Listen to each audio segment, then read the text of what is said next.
Bonjour, c'est Ursule encore. On est le 26 février 2021. Alors, je viens sur la trompette ce matin encore et je viens proclamer le retour de notre Seigneur Jésus-Christ. Amen. Alors, soyez bénis et soyez persévérants, amen, dans votre dépouillement. Amen. On n'a pas le choix.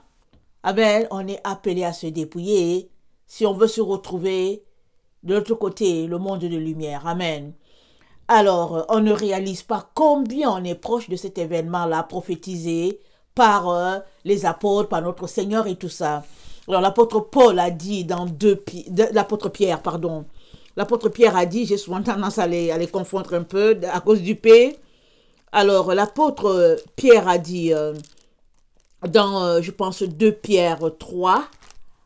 Alors, il a dit, je pense au verset 10, il a dit,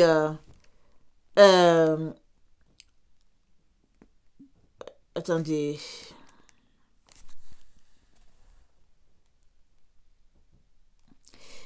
il dit, mais, le verset 8, mais il est une chose bien aimée que vous ne devez pas ignorer, c'est que devant le Seigneur, un jour est comme 1000 ans, et 1000 ans sont comme un jour. Amen. Et le Seigneur ne tarde pas dans l'accomplissement de la promesse, comme quelques-uns le croient, mais il use de patience envers vous, ne voulant pas qu'aucun périsse, mais voulant que tous arrivent à la repentance. Amen. Le Seigneur veut que tous nous puissions nous repentir. Amen. C'est le seul critère. Amen. Pour pouvoir renouer sa relation avec le Seigneur. Mais il peut aussi arriver que la repentance nous soit enlevée. Et ça, c'est malheur à ce jour-là. Et je ne le souhaite à personne. On ne souhaite à personne de s'être retrouvé dans une possibilité où la repentance lui a été enlevée. Amen. Et ça, c'est quand une personne est atteinte de la puissance d'égarement. Quand une personne a reçu comme cadeau la puissance d'égarement, alors je peux vous dire que il n'y a pas moyen qu'elle puisse se répandre, parce que la puissance qu'elle puisse se repentir, la puissance est une décharge, amen, une énergie qui va carrément en opposition avec ce que cette personne-là veut faire. Elle veut faire, mais elle ne peut pas. Elle est bloquée, et puis finalement, elle continue dans ses péchés, dans sa déchéance. Amen. Alors, vraiment, prions qu'on ne puisse pas être rendu là dans notre désobéissance, notre rébellion vis-à-vis de notre Père. Amen. Le verset 10 dit ceci. Nous sommes dans 2 Pierre 3. Le verset 10. Le jour du Seigneur viendra comme un voleur. En ce jour, les cieux passeront avec fracas. Les éléments embrasés se dissoudront, et la terre, avec les œuvres qu'elle renferme, sera consumée. Amen. La terre passera avec fracas, et tous les éléments qu'elle renferme, tout sera consumé. Allons-y voir dans 1 Thessaloniciens 5, amen. Le verset 2, ça dit, car vous savez bien, le jour du Seigneur viendra comme un voleur dans la nuit. Quand les hommes diront paix et sécurité, alors une ruine soudaine les surprendra. Comme les douleurs de l'enfantement surprennent la femme enceinte, ils n'échapperont pas, n'échapperont point. Amen. Donc, nous sommes dans ces temps-là, amen, où nous allons vivre cet événement cosmique-là, amen, où les cieux et la terre y passeront avec fracas. Alors, ce qui arrive souvent, c'est que il y a des faux enseignements qui circulent, amen, en ligne, sur la terre. Si bien que, au lieu que les gens se préparent, ils se disent non, c'est pas maintenant. Que non, c'est lointain. Il faudrait que tout le monde se soit converti. Mais c'est pas maintenant, c'est pas maintenant. Alors, comment on te dit c'est pas maintenant? Et que tu penses que tu gères le temps, alors tu ne te prépares pas. Mais la Bible dit que ce jour-là viendra comme un voleur dans la nuit. Et la nuit, ça peut être que oui, c'est la nuit où on dort. Mais le problème est que quand il fait nuit, dans certaines parties de la terre, ailleurs il fait jour. Alors ce n'est pas la nuit ou le contraire du jour, de 1, 2, 3, par exemple le 26 février, et nous sommes dans le jour du 26 février, et puis bientôt la nuit du 26 février, c'est pas ça, ça peut être ça, hein. Mais il est en train de parler dans la nuit spirituelle. Et nous sommes dans la nuit spirituelle. Dans le temps où les ténèbres ont envahi la terre, où l'humanité est remplie de confusion, et où les gens, au fait, ils racontent juste des balivernes. Et au lieu de dire la vérité, ils vont toujours dire les mensonges. Et puis ils sèment, c'est la terreur, c'est l'intimidation, on prive les gens de leurs droits. Tout ça, c'est ça le symbole c'est le signe, ou bien la preuve que nous sommes dans le temps de la nuit. Et la parole de Dieu nous dit, ça viendra comme un voleur dans la nuit. Amen.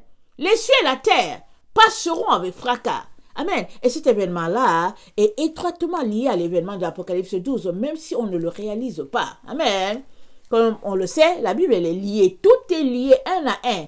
C'est que souvent, on ne sait pas à quoi rattacher les événements et puis on est perdu. Alors, Apocalypse 11, le verset 7 nous dit que quand les deux témoins, la femme, ont fini leur témoignage, alors on dit, la bête qui sort de l'abîme va leur faire la guerre, les vaincre et les tuer. Amen. C'est lié à cet événement-là qui passera avec fracas. Parce que quand on continue de lire, amen, on dit qu'ils sont morts, leur corps est resté sans être enterré. Amen.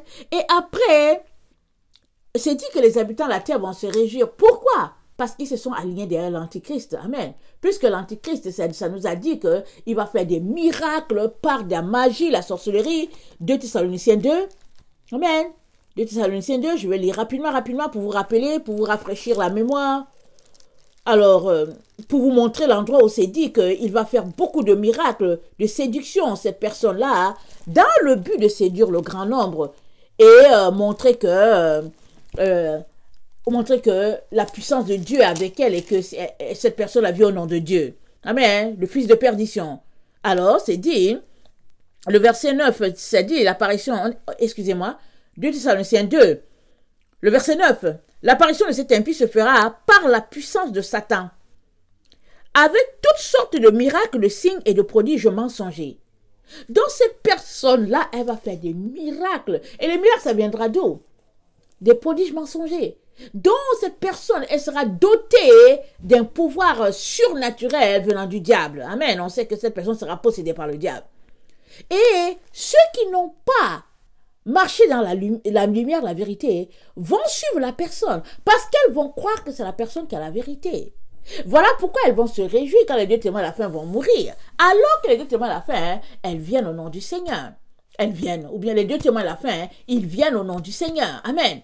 Alors, ceux-là qui n'aiment pas la vérité, la droiture de la parole, ils ne vont pas voir. Ils vont condamner les deux témoins à la fin, ils vont leur jeter les pierres, et puis tout ce qu'on peut imaginer. Et puis ils seront contents, exactement comme quand M. Donald Trump a été ôté, les gens étaient contents, il y a des chrétiens qui s'appelaient, qui se félicitaient, des pasteurs qui se parlaient. Les chrétiens étaient contents, ils se réjouissaient de ce que Donald Trump avait été enlevé. Voilà un peu l'image de ce qui va se passer un peu. Mais Donald Trump, c'est un leader politique qui voulait tout simplement ramener les choses à la normale dans son pays. Amen. Qui voulait en tout cas la paix et puis qui voulait faire les choses de la manière que cela devrait être. Amen. Alors, en tout cas, il n'est plus là. Mais toujours est-il que ses ennemis étaient nombreux. Et puis voilà, et puis nous savons aujourd'hui que c'est les médias. Les médias te vendent ou bien te défendent. Amen.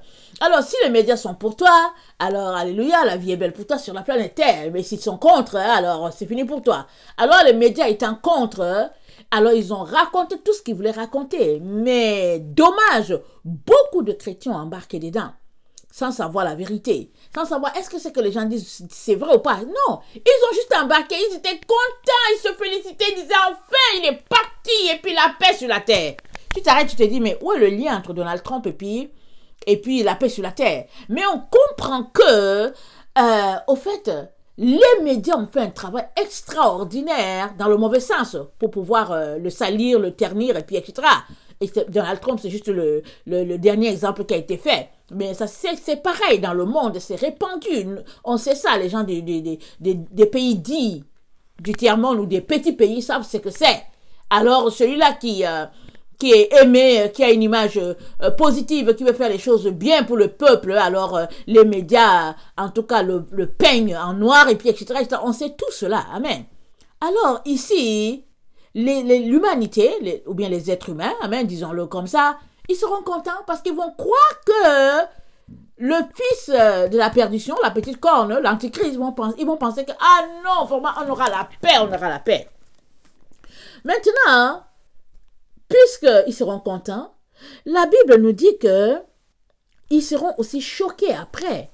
Parce que quand ils vont ressusciter, les témoins de la fin, quand ils vont ressusciter, amen, la Bible nous dit au verset 11, après les 3 jours et demi, un esprit de vie venant de Dieu entra en eux. Et ils se tinrent sur leurs pieds, et une grande crainte s'empara de ceux qui les voyaient. Une crainte s'empara d'eux. Pourquoi? Parce que non seulement ils étaient glorifiés, amen, ils étaient dans un corps glorifié, mais le Seigneur m'a montré que la mort qu'ils vont subir, ça sera une mort atroce. Les gens de notre génération vont s'organiser, les gens qui vont les tuer vont s'organiser, puisqu'ils lisent aussi les Écritures, ils vont se dire, ok, puisqu'on dit qu'ils vont ressusciter, on va voir comment ils vont ressusciter. Amen. On ne sait pas ce qu'ils vont faire. Moi, je ne sais pas ce qu'ils vont faire, mais ils vont vivre une mort atroce. Amen. Alors les gens seront saisis de crainte. Et ils seront saisis de crainte, non seulement parce que ces personnes vont ressusciter, parce qu'ils se sont dit, c'est du n'importe quoi. Non seulement les personnes vont ressusciter, mais la gloire de Dieu sera vue en eux. Ils seront dans un corps incorruptible. Et eux, ils ressuscitent d'abord en premier. Et une fois qu'ils ressuscitent, les autres aussi. Les autres qui sont morts dans le Seigneur ressuscitent. Amen. Et les autres qui sont vivants, ils reçoivent leur corps glorifié. Amen. Et voilà un peu l'événement qui va se passer. Et quand ils vont s'élever pour partir, amen, alors on comprend que les cieux et la terre passeront avec fracas. Parce que c'est la dernière chose qui reste pour que notre monde bascule dans le millénium. Amen. Alors les gens les gens ne réalisent pas combien on est proche de cet événement-là. Ils ne réalisent pas. Amen. Alors, si Daniel 12, le verset 7 nous dit que, au fait, là, allez-y, lire Daniel 12, le verset 7, je ne vais pas le lire. Alors, ça dit que l'autre personne qui était au-delà ou bien en deçà, pose la question à l'autre personne en l'un, et il répond que ça sera dans un temps, 2 temps, la moitié d'un temps. Amen. Et je l'ai déjà maintes fois dit dans mes vidéos que, en tout cas, selon ce que moi je lis, que je comprends, amen, depuis l'événement qui s'est passé en 2017, amen, le signe dans le ciel depuis 2017, oui. Donc, de ce que je comprends, c'est que cet événement dont Daniel a parlé, amen, devrait commencer en 2021. C'est ça que moi je comprends. Amen, je peux me tromper parce que je suis un être humain. Alors, selon mes calculs, ma compréhension, c'est cela. Alors, si c'est cela, ça veut dire qu'on n'est pas très loin de l'événement cosmique. Amen. À moins que on soit tellement proche que ça dit que finalement que l'événement cosmique là, c'est passé, au fait ça a commencé depuis 2017 et que finalement on est complètement à la fin, au bord. On ne sait pas, je ne sais pas. Amen. Dieu est Dieu. Il est maître des temps et des circonstances. Mais on est à ce stade-là de l'humanité. C'est là qu'on est. Amen. Alors une personne peut choisir d'écouter ce que je dis et dire, ok, je vais mettre, je vais essayer de, je vais tout faire pour régler ma vie pour être au point. Amen. Ou bien à point. Amen. Alors, ou bien une autre personne va dire, elle raconte n'importe quoi, comment elle peut savoir toutes ces choses-là, c'est juste, elle dit n'importe quoi. Et puis une autre personne aussi peut dire, pour me protéger, je vais d'abord aller me protéger contre le Covid, en prenant le vaccin et tout. Mais une fois que tu mets ce liquide-là en toi, en tout cas tu viens déjà de mettre en toi une dose de ténèbres.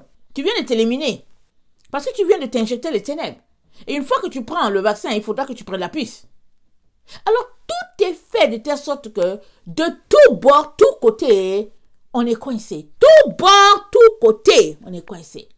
Mais tous ceux-là qui ont soif de vérité, qui ont décidé qu'ils vont marcher par la vérité, rien que par la vérité, ce groupe-là, ils réussiront à se retrouver, à vivre cet événement cosmique-là.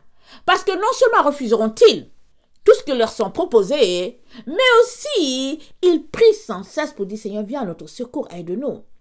Et mieux encore, ils rejettent tout mensonge. Parce que le mensonge, c'est les ténèbres. Amen. Alors, j'ai donné toute cette explication-là pour venir vous dire que, amen, aujourd'hui, je parle de la vie de confort et d'équilibre que plusieurs aiment vivre. Alors, la vie de confort et d'équilibre que tu vis ne te donnera pas d'être mis à l'abri. Amen. Parce que la Bible dit, priez sans cesse afin qu'il vous soit donné d'échapper, amen, à ce filet-là, qui sera, attendez, il faut que je le cite exactement. On veut bien le citer tout le temps, mais on se rend compte qu'on a la mémoire un peu, hein, la mémoire faillit un peu, parce que, ben voilà, il y a l'âge aussi, il y a tout cela, et je n'arrive pas à citer exactement le verset, j'aime toujours citer les versets exactement tels qu'ils sont. Alors, voilà ce que c'est écrit, c'est dit, veillez donc et priez, je suis dans Luc 21, le verset 36, en tout temps. Veillez et priez en tout temps, pas quelque temps, mais en tout temps, afin que vous ayez la force, voilà, que vous ayez la force, le dunamis, amen, que vous ayez la force d'échapper à toutes ces choses qui arriveront. Amen. Alors, il nous faut échapper. Il s'agit d'échapper. Donc, pour que tu puisses vivre cet événement cosmique-là et te retrouver de l'autre côté, amen, il faudrait que tu puisses échapper à toutes ces choses-là qu'on voit déjà sur la terre, sous nos yeux. Amen. Alors, pour le moment, on se dit que bon, ok, c'est pas grave. Bon, il y en a certains qui veulent prendre le vaccin, qui vont aller le prendre. Mais très vite vient le moment où ils vont commencer à obliger tout le monde. Très vite, ça vient. Et très vite vient le moment où ils vont commencer à chasser tous ceux qui n'ont pas pris le vaccin de leur propre maison. C'est pas eux qui ont payé, ils vont les chasser. Pourquoi? Parce que les différents gouvernements se sont associés avec, comment on appelle ça là? Les Nations Unies pour refaire le reset zéro. Le reset zéro, c'est quoi? C'est que si tu as, au fait, le vaccin, hein, alors tu restes dans la maison puisque la maison devient la propriété du gouvernement. Mais si tu n'as pas le vaccin, alors tu sors. Amen. Donc ils vont faire sortir un bon groupe de personnes. Là-dedans, et puis c'est vrai que la majorité, ça sera les enfants de Dieu. Amen. Et puis les autres, ben, il y en a d'autres qui sont, hein, qui disent non, non, non, qui jouent au tough et au dur. Mais de tout ce groupe-là, plusieurs vont finir par donner leur vie au Seigneur. Plusieurs vont se rappeler ce qu'on leur a dit. Plusieurs vont dire non, non, non, je ne remets pas ma vie entre un homme. Plusieurs. Et le Seigneur va venir au secours de toutes ces personnes-là qui sont voyantes, qui sont courageuses. Parce que le Seigneur, il aime ça, qu'on soit, au fait, courageux, qu'on refuse de se compromettre. Le Seigneur, il aime ça. Amen. Donc, il est donc très, très important qu'on comprenne que là où nous sommes là, la vie de confort qu'on aime tant là, ça ne va pas nous aider. Ça ne va pas nous aider. Parce que le confort, c'est quoi? C'est la satisfaction de la chair. Tu regardes la maison, tu es content, tu regardes, tu dis, tu vois si ta maison est meilleure que celle du voisin. Tu regardes ta voiture, tu vois que ah, c'est bien, et puis bon, voilà. Tu regardes ton corps, tu te dis que bon, il faut que j'aille dans un spa. Et puis bon, tu essaies de voir alors combien tu peux changer ceci pour ton plaisir et tout. Mais dans le temps où nous sommes là où nous sommes là, s'il y a une seule chose que nous devons faire, ou bien s'il y a une seule chose sur laquelle nous devons nous concentrer à tous les moments, c'est de prier pour que Dieu nous donne d'échapper. C'est de prier pour que Dieu mette notre âme en sécurité. C'est de prier pour dire, Seigneur, au secours, aide-nous. Et pendant que tu pries, tu te débarrasses de toutes ces personnes-là qui sont tièdes, qui aiment la vie de la chair. Tu te débarrasses d'elles parce qu'elles vont te limiter. Elles vont te retarder. Parce que la Bible dit, heureux celui qui ne marche pas. Écoutez, marcher c'est quoi? Vous marchez ensemble? Qui ne s'arrête pas? Alors vous arrêtez un peu pour dire, ah ouais? Ah oui? Oh! Et puis l'autre dit, viens, on va s'asseoir. Et puis tu t'assois. Et puis pendant que tu t'assois, c'est quoi? Tu communies avec la personne, c'est fini. Alors les gens nous aident, le gouvernement nous aide. Il n'y a plus de rencontres dans les restaurants, et puis c'est limité, et puis ils ouvrent, ils déconfinent, ils font ceci. Mais c'est Dieu qui nous donne de voir que, écoutez, ouvrez vos yeux mes enfants, ouvrez vos yeux. Mais si on refuse de faire un lien, amen, avec l'événement cosmique, hein, alors on va dire, c'est dit pour, mais quand est-ce qu'ils vont déconfiner?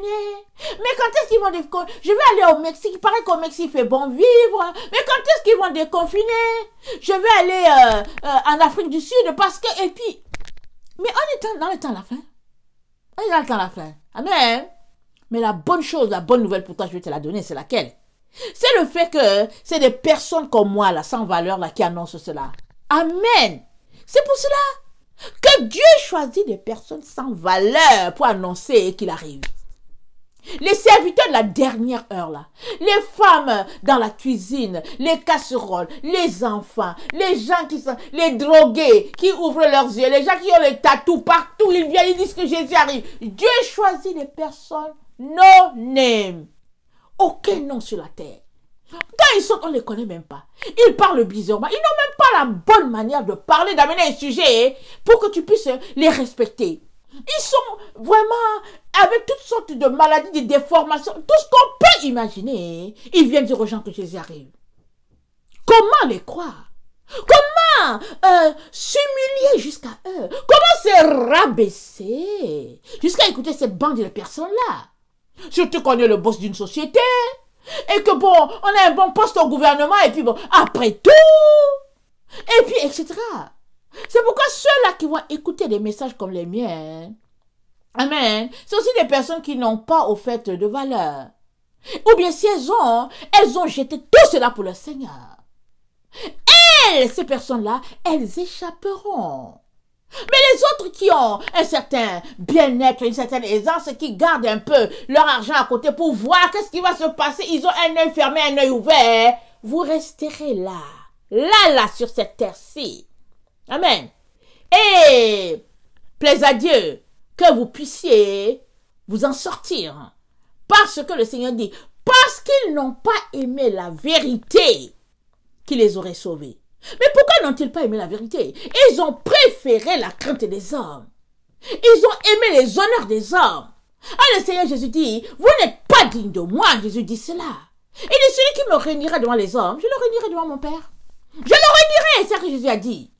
Alors là où nous sommes là, s'il y a une seule chose que tu dois faire, mon frère, ma soeur, c'est de détester le plaisir de ta chair, le conformisme, l'équilibre dans ta chrétienté.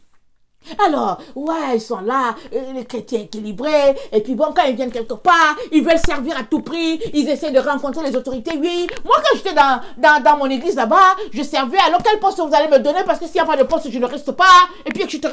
Et puis bon, les gens essaient de voir, ils essaient de voir son portefeuille, on dit oui c'est le PDG d'une telle société, on dit ah ok, d'accord, il paraît qu'il y avait une grosse poche, et puis les gens se parlent, on dit essayons de voir où est-ce qu'il peut enseigner, et puis on lui dit écoute, tu peux commencer à enseigner tel département, et puis après, avec le temps, laisse les gens te connaître, et puis après on va te créer la place. Voilà ce que l'église de Jésus-Christ est devenue. Une église où on vend les choses en marchant les taux. Mais il me semble que Jésus-Christ, quand il est entré dans l'église, il a pris la corde, il les a chicotés, il les a tous chassés. Il a dit, la maison de mon père sera une maison de prière, vous en avez fait une caverne de voleurs. Alors, l'évangile de prospérité, elle est répandue sur la terre. Alors les gens viennent, ils prêchent et tout. Et puis là, sur le pupitre, avant que le message finisse, ils apportent leur livre. Ils disent que oui, en tout cas, j'ai écrit ce livre-ci. Ça parle de la foi. Si vous l'achetez, en tout cas, vous allez grandir dans la foi. Mais ils sont sur le pupitre, là. Ils sont là, au niveau du pupitre. Ils n'ont pas encore fait la prière finale. Ils sont en train de vendre leur livre. Quel est le jour où Jésus-Christ a vendu son livre? Quel est le jour? Le jour où Jésus-Christ a pris le livre sur la foi, il a dit, ok, je veux vendre. Amen. Où? Alors ça, c'est des choses par lesquelles on passe, on ne comprend pas. Et quand le Seigneur ouvre nos yeux, qu'on réalise, il faut sortir de là. On sort de là et puis on dit, Seigneur, pardonne-nous, on ne réalise pas la gravité des choses. Mais on ne reste pas là-dedans. Alors, les gens, ils ont fait de la maison du Père, amen, une maison, au fait, où on peut tout faire. Alors, d'autres c'est des gymnases, on joue au basketball et tout, et puis après on se retrouve, on mange à la cuisine, et puis c'est la fête, c'est la joie, et puis on est heureux, et puis on a notre bâtiment, et puis bon, voilà un peu. Mais Jésus-Christ dit, Dieu dit, on va aller voir, je pense que c'est dans Isaïe 66, si j'ai bonne mémoire.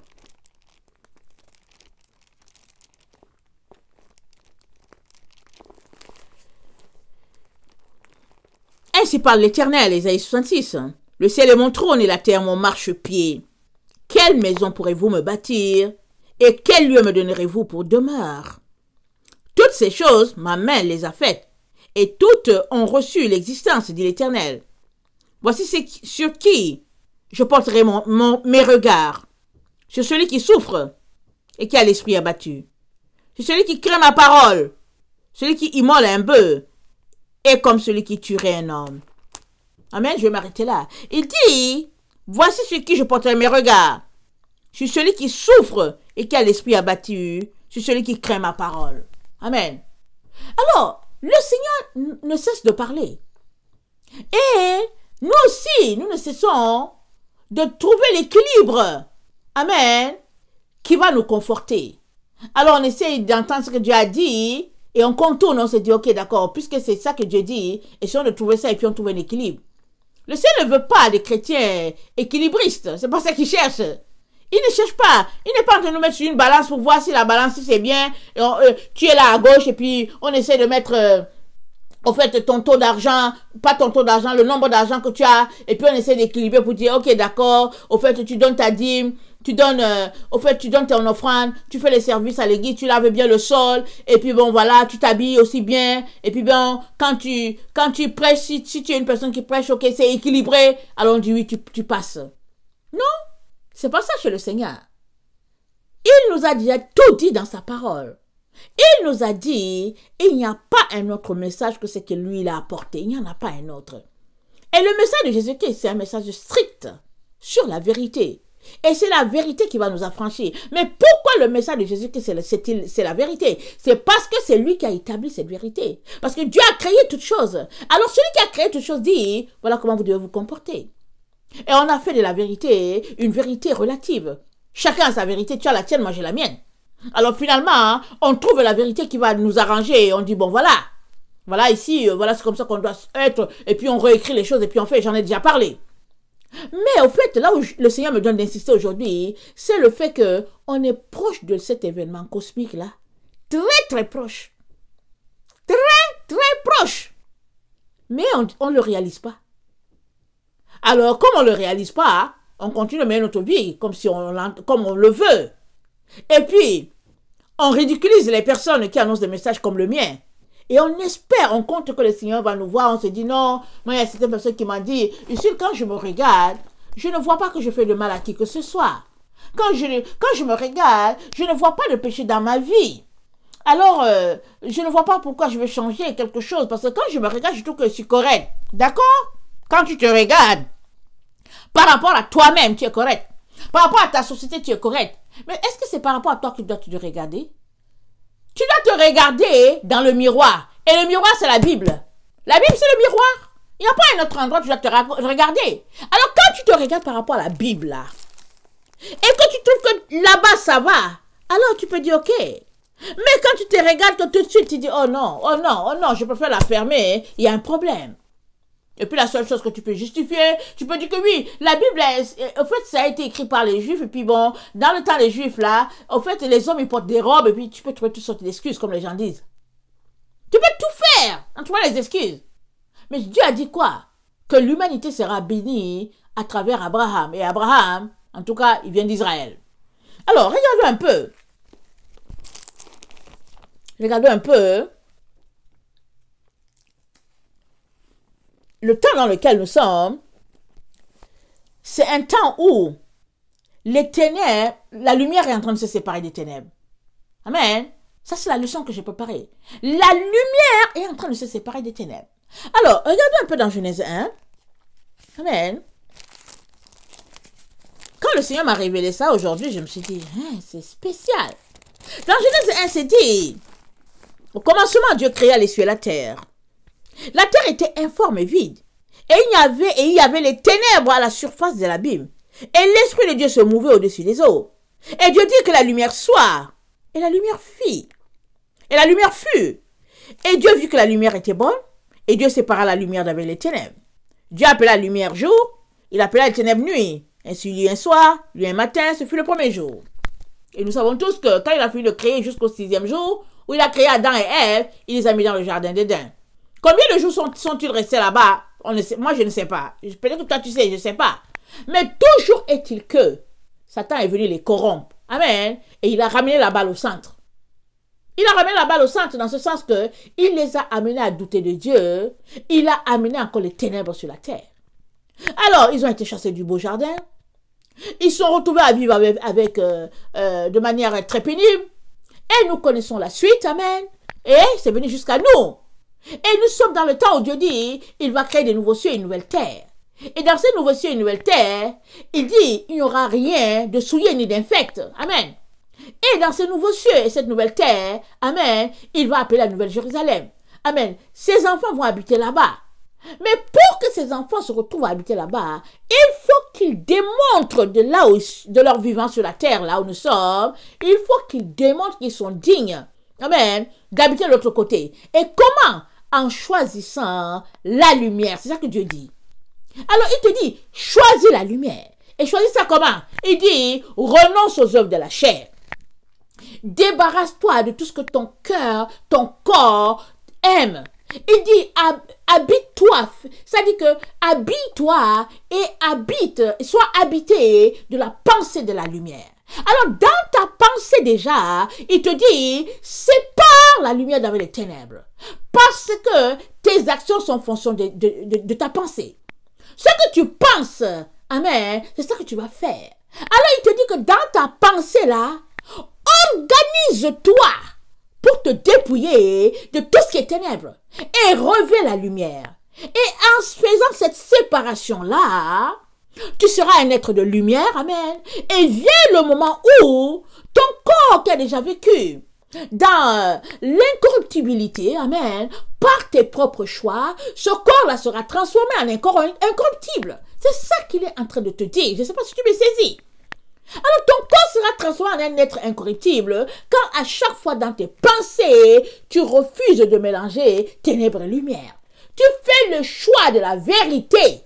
Tu refuses de t'associer avec les menteurs, avec les voleurs. Tu refuses de t'associer dans une situation où il y a mensonge. Tu refuses, même si la situation d'un groupe, d'une église, tu te dissocies de leur voix.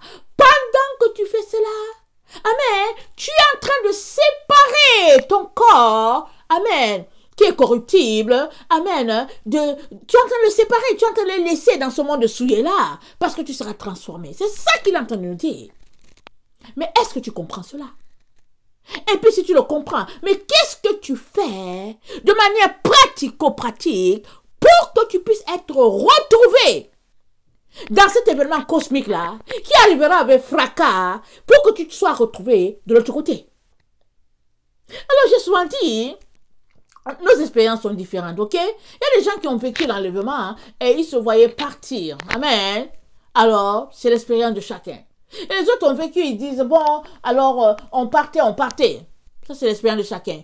Moi, ce que j'ai vécu, c'est que je me suis retrouvée dans un endroit, amen, c'était comme une montagne. Pas c'était comme une montagne, c'était une montagne. Je me suis retrouvée là-bas et il y a eu un flip. Je peux l'expliquer comme ça. Comme ces portes-là qu'on a au niveau des hôpitaux ou bien des grands centres et tout. Alors, ces portes ascenseurs, ou quand tu passes d'un côté, ça dit que tu peux voir l'autre si c'est la porte est vitrée. Tu peux voir l'autre de l'autre côté.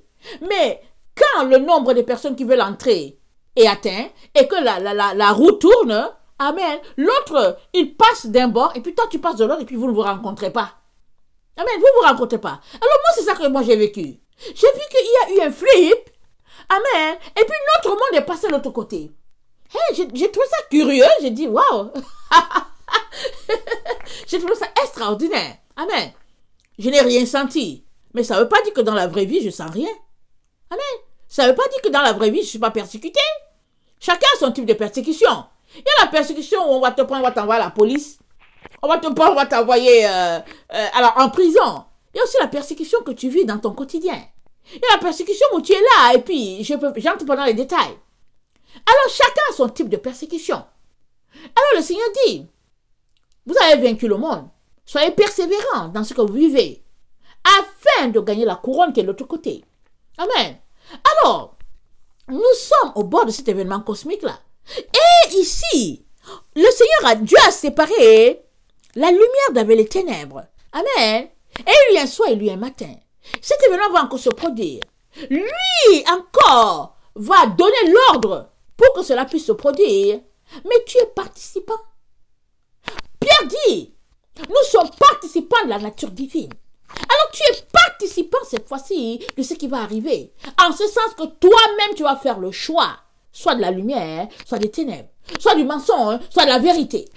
Alors si tu choisis la lumière, c'est que tu as choisi la vérité. Ou bien disons le plutôt contraire. Si tu choisis la vérité, c'est que tu as choisi la lumière. Amen. Tu vas te retrouver de l'autre côté, là où il y a les enfants de lumière. Quand le ciel et la terre passera avec fracas, tu te retrouveras assemblé avec les autres. Et puis tu vas rencontrer tous les autres qui nous ont précédés. Mais si tu es là, tu aimes te compromettre. Et puis tu caches la vérité. Et puis tu traînes avec les gens qui aiment mentir. Et puis qui sont là, qui veulent juste se faire valoriser. N'oublie pas qu'on est dans le temps où c'est l'être humain qui est valorisé. Alors on élève l'homme, et puis on raconte du n'importe quoi, et puis on salit le nom des autres, et puis bon ici, et puis bon voilà, il faut l'organisation, il faut le nom de l'organisation, etc., etc. À toi de faire le choix. Quelle est la priorité dans ta vie? Est-ce la parole de Dieu? La parole incorruptible est-elle la priorité dans ta vie? Ou bien est-ce plutôt les amis, les sœurs, les frères? Le fait de bien paraître. Alors, et puis le fait de ne pas perdre son argent surtout. On a l'argent en banque et puis bon voilà. Parce que, écoutez, le Seigneur m'a dit qu'il y a plusieurs personnes, en tout cas sur la terre, qui vont juste se retrouver avec l'Antichrist parce qu'ils poursuivent leur argent.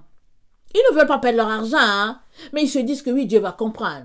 Mais ce qui est extraordinaire dans le monde spirituel que nous vivons, c'est qu'on sait quand le Saint-Esprit vient en nous. On le sait, mais on ne sait jamais quand il est parti. Parce qu'une fois qu'il part, il y a un esprit séducteur qui est là. L'esprit séducteur imite ce que tu entendais, la façon que tu entendais. L'esprit séducteur est là. Il te parle. Tu dis oui, Dieu me parle. Il m'a parlé aujourd'hui, mais il est parti depuis. Le Saint-Esprit est parti. Il est sorti. Mais tu ne sais pas. Tu ne sais pas. Il est sorti. Rappelez-vous, Dieu avait donné les consignes à Samson. Il a dit à Samson, tu feras pas ceci, tu feras pas ça, tu ne vas pas couper tes cheveux. On a dit ça à la mère lui l'a instruit, et puis Samson, il s'est joué avec. Alors, il est venu pour combattre les Philistins. Alors, bon, quand ça le prenait, alors il faisait ce qu'il voulait. Il allait l'attraper, je sais pas, c'est les renards. Et puis bon, il maltraitait les victimes, c'est les ennemis d'Israël, etc. Alors, il a fait une énigme. Finalement, qu'est-ce que la femme étrangère a fait? Mais toujours est-il que dans son énigme, finalement, elle a fini par savoir que le secret, c'était qu'on ne peut pas lui couper les cheveux. C'est sorti de la bouche de Samson. Amen. Alors, il lui a coupé les cheveux. Quand il s'est réveillé, quand les ennemis sont venus, il veut la force, il n'y avait plus de force. C'était fini. Ils l'ont crevé l'œil. Amen. Et il était là, c'était fini. Le Saint-Esprit était parti. Il est resté longtemps, je ne sais pas combien d'années, le temps que ses cheveux poussent encore. Amen. Mais il n'avait plus Dieu. Amen. Finalement, il a demandé que les gens puissent le mettre à côté des poteaux. Amen. On l'a mis là. C'était lors d'une fête, leur fête à eux. Alors il a demandé qu'on le mette là et puis les gens se moquaient de lui et tout. Amen. Et la force lui est revenue. Et il a tué plus de personnes, amen, que au fait du temps où il avait ses deux yeux. Amen. Alors je donne tout cela seulement pour dire que quand le Saint-Esprit est parti, ben, il n'a pas su. Il n'a pas su. Il était là et puis bon, subitement, quand il est surpris dans l'attaque, il veut faire quelque chose, il n'y avait plus de Saint-Esprit. Amen.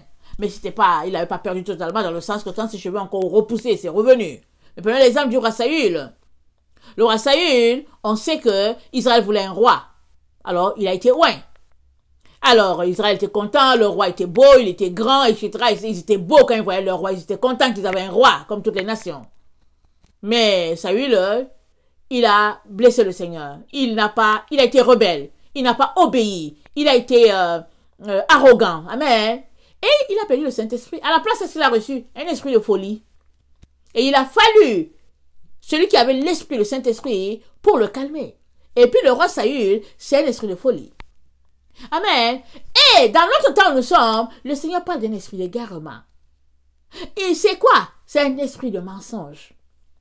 Mais c'est un esprit de mensonge qui te fait croire que tu es dans la vérité. Tu es assis là, tu dors copieusement. Et tu es content, tu es à l'aise dans ton confort et dans ton équilibre de chrétien. Oh oui, Dieu est bon, il m'a donné un bon travail. Et puis bon, voilà. Et puis au niveau de mon truc salarial, et puis à la retraite, et puis bon voilà. Et puis je pourrais voyager, et puis je pourrais faire ceci, et puis avoir un bateau, et puis bon voilà, et puis voilà. Oui, Dieu est bon. Mais le Saint-Esprit n'est plus là. Il est parti depuis longtemps, depuis que tu as mis en priorité ton bien-être. Amen. Il est parti depuis longtemps. Mais tu ne sais pas. Mais il te donne l'occasion de te repentir. Alors il te dit, repens-toi dans le temps favorable où tu es là. Il te dit, repens-toi. Et si tu traînes, il dit, parce que tu n'as pas aimé la vérité qui t'aurait sauvé, alors tu recevras en récompense l'esprit d'égarement. Et puis, qui est le couronnement de tout cet esprit d'égarement-là? L'Antichrist. Alors, chez nous les francophones, on dit le fils de perdition. Mais dedans, tu ne comprends pas bien le sens. Mais chez les anglophones, on dit celui-là qui n'aime pas la loi de Dieu. Celui-là c'est-à-dire, c'est une personne qui est sans loi ni foi. Elle fait ce qu'elle veut. Du moment où on se plaît dedans, elle fait cela.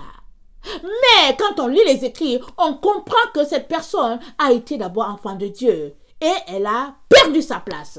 Pourquoi? Parce que la Bible l'appelle fils de perdition. Et qui a été appelé fils de perdition? Judas Iscariote qui a marché proche avec Jésus. Alors, tu ne sauras pas forcément qui est la personne. Parce que elle t'apportera, amen, les choses dans le sens que tu veux.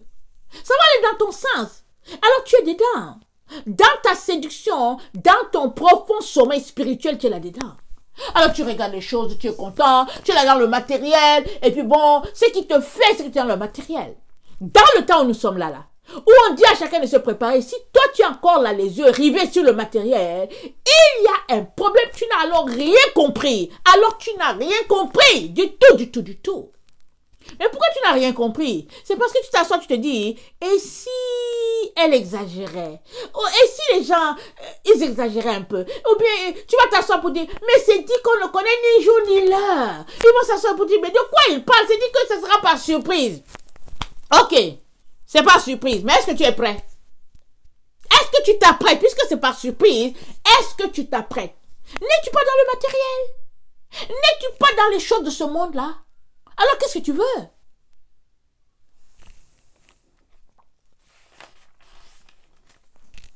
De Timothée 2, 14 à 16.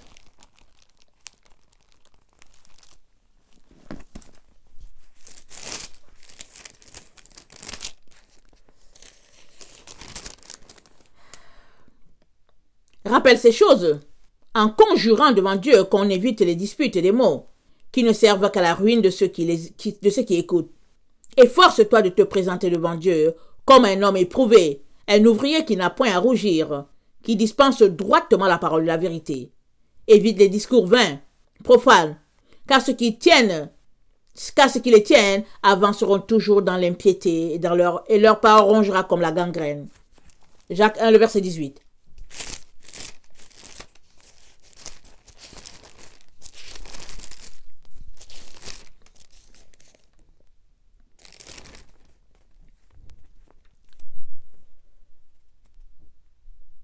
Il nous a engendrés selon sa volonté par la parole de la vérité. Écoute bien, il t'a engendré toi par la parole de la vérité, pas par la parole du mensonge. Une fois que la vérité est diluée ou qu'on prêche des demi-vérités, ça devient un mensonge. Même si cette vérité-là qu'on a prêchée, on l'a prêchée à 99,99% et que le 0,001 là, ça devient que c'est le mensonge. Tu dois dispenser la parole droitement. Et c'est dit, efforce-toi. Tout un chacun est appelé à s'efforcer. À partir du moment où on s'appelle enfant de Dieu, on est appelé à s'efforcer. Et si on fait une erreur, on doit se repentir, on doit venir demander pardon. On doit ramener la balle au centre, dans la lumière. Dans la lumière, s'il vous plaît. Il nous a engendrés selon sa volonté, par la parole de vérité, afin que nous soyons, en quelque sorte, les prémices de ces créatures. Prémices, ça veut dire quoi? En premier. Amen. Prémices, c'est quand tu veux s'aimer une plante, tu as les prémices. Quand tu veux donner une offrande, amen, dès que ce que tu récoltes en premier, tu pars avec, tu dis ça c'est ce que j'ai récolté, c'est les prémices, je n'ai pas encore, personne ne l'a encore touché, ça c'est mon offrande et j'apporte ça à l'Éternel. Alors il nous a engendré pour que nous soyons les prémices. Les prémices de quoi? De ce nouveau monde-là, qui va passer avec fracas, parce que nous sommes la dernière génération, mais on va arriver en premier. Amen. Et les autres vont se réveiller. Amen. Et puis, le ciel à tel passera avec fracas. Et nous, qui sommes vivants, dont le corps corruptible sera changé en incorruptible. Amen. On va se retrouver de l'autre côté. Donc, on est appelé à vivre le même type de foi qu'a vécu ceux-là qui nous ont précédés, c'est-à-dire les apôtres, c'est-à-dire les prophètes. Quand on lit la vie des prophètes, amen, on est étonné. La souffrance qu'ils ont vécue, certains se font gifler, les autres on les jette dans le puits, on les jette dans les citernes. Tu t'arrêtes, tu te dis, ouais, tu dis, Seigneur, vraiment, en tout cas, c'est quelque chose. Mais ils ont subi tout cela à cause du bon nom. Amen, qui est le nom de notre Dieu. En ce temps, Jésus n'était pas encore venu pour les prophètes. Et quand Jésus-Christ est venu, autant les apôtres, ils ont vécu aussi ce que leur Seigneur a vécu. Mais nous, là, pourquoi ne voulons-nous pas vivre ça, là? C'est dit qu'on sera persécuté. C'est dit, on n'a encore rien vu. Mais, prépare-toi déjà maintenant. Dans ta pensée, à dire que peu importe ce qui arrivera, tu te tiendras pour la vérité. Alors, pendant que tu es là, tu refuses de te tenir pour la vérité, là. Et tu es toujours dans les choses de la chair, et puis des choses qui te satisfont, et puis bon, une certaine fierté, un certain plaisir et tout. Mais comment tu vas faire? Comment tu vas faire? Si tu es toujours dans les choses matérielles, comment tu vas faire quand viendra le moment pour te tenir juste pour la vérité avec ta bouche? Si tu n'es pas capable de faire la séparation entre tes pensées, entre mettre tes pensées dans la lumière et les garder dans les ténèbres. Tu es appelé à faire cette séparation-là. C'est cette séparation-là que tu es en train de faire qui fait que toutes les personnes qui seront séparées des ténèbres vont se retrouver dans le monde de lumière, c'est-à-dire le millénium.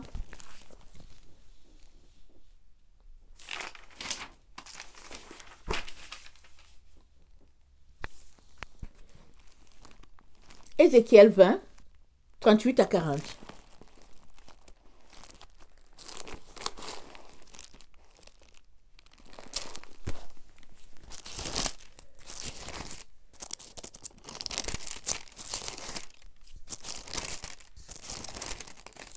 Ézéchiel 20, 38 à 40.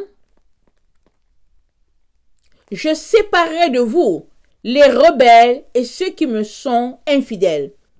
Je les tirerai du pays où ils sont étrangers, mais ils n'iront pas au pays d'Israël. Et vous saurez que je suis l'Éternel. Et vous, maison d'Israël, ainsi parle le Seigneur l'Éternel, allez chacun servir vos idoles. Mais après cela, vous m'écouterez, et vous ne profanerez plus mon saint nom par vos offrandes et par vos idoles. Car sur ma montagne sainte, sur la haute montagne d'Israël, dit le Seigneur l'Éternel, là, toute la maison d'Israël, tous ceux qui seront dans le pays me serviront. Là, je les recevrai favorablement. Je rechercherai vos offrandes, les prémices de vos dons, et tout ce que vous consacrerez. Je vous recevrai comme un parfum d'une agréable odeur, quand je vous aurai fait sortir du milieu des peuples, et rassembler des pays où vous êtes dispersés, et je serai sanctifié par vous aux yeux des nations. Ézéchiel 11, le verset 16 à 21. Ézéchiel 11, le verset 16 à 21. C'est pourquoi tu diras, ainsi parle le Seigneur l'Éternel, si je les tiens éloignés parmi les nations, si je les ai dispersés en divers pays, je serai pour eux quelque temps un asile. Dans le pays où ils sont venus. C'est pourquoi tu leur diras, ainsi parle le Seigneur l'Éternel, je vous rassemblerai du milieu des peuples, je vous recueillerai des pays où vous êtes dispersés, et je vous donnerai la terre d'Israël. C'est là qu'ils iront, et ils en ôteront toutes les idoles et toutes les abominations. Je leur donnerai un même cœur. Je mettrai en vous un esprit nouveau. J'ôterai de leur corps le cœur de pierre, et je leur donnerai un cœur de chair, afin qu'ils suivent mes ordonnances, et qu'ils observent et pratiquent mes lois. Et ils seront mon peuple, et je serai leur Dieu. Mais pour ceux dont le cœur se plaît à leurs idoles et à leurs abominations, je ferai retomber leurs œuvres sur leur tête, dit le Seigneur l'Éternel. Amen. C'est assez clair ce que j'ai lu. Amen. C'est pas compliqué. Dieu sauve un groupe, amen, dans tous les pays, et il les rassemble, et il rassemble tout le monde en Israël. Amen. La terre qu'il avait donnée à Abraham, bien que les nations ne voulaient rien savoir, il va s'organiser pour que cela soit possible. Et toutes les autres nations, tout le monde, ils seront détruits. Amen. Alors, mes chers frères et chers sœurs, ne nous abusons pas avec la parole de Dieu. Il dit ce qu'il dit. On peut s'amuser. On peut le prendre à la légère. Et malheureusement, on sera retrouvé à être compté parmi les rebelles. Je viens vous encourager à craindre ce Dieu-là. Je viens vous encourager à sortir de votre chrétienté équilibrée et puis conforme à vos attentes. Sortez de là. Sortez de là le plus rapidement possible. Il ne vous reste même plus le temps. Mais sortez dans la repentance. Dieu aura pitié de vous, comme le brigand sur la croix. Parce que si là où nous sommes là, si vous êtes encore dans les choses de ce monde et que vous êtes encore dans vos histoires là que vous aimez, et puis bon, je n'entre pas dans les détails, c'est que vous n'avez encore rien compris. Et vous êtes très très loin. Dépouillez-vous. Amen. Dépouillez-vous. Que le Seigneur bénisse sa parole. Je vous aime beaucoup. Et Dieu davantage. Maranatha. Jésus revient. Amen. Je vous parle à vous. Je me parle aussi à moi. Amen. Tout un chacun nous sommes appelés à nous préparer. Je ne m'exclus pas. Amen. La preuve est que je prépare les leçons. Et chaque jour, amen, je viens. Amen. Devant vous pour les apporter. Mais avant de venir, j'ai déjà pris des heures et des heures dans la présence de Dieu. Amen. Pour, amen, prier. Mais surtout aussi pour m'humilier. Surtout aussi pour lui demander de me donner la grâce. Amen. De pouvoir venir. Amen. Et d'être capable de dispenser ces messages. Parce que, écoutez, c'est pas facile de donner la parole de Dieu. Parce qu'il faut soi-même qu'on soit net devant lui. Et quand on est un humain, et qu'on tombe, amen, souvent, alors on doit comprendre que on doit venir. Et puis, comme il a dit à Timothée, on doit s'efforcer de dispenser la parole avec droiture. Amen. Et c'est à ça que je m'attelle à tous les jours. Il est important que chacun aussi puisse s'atteler à cela. Amen. Soyez bénis. Je vous aime beaucoup et Dieu davantage. Maranatha, Jésus revient. Amen et Amen.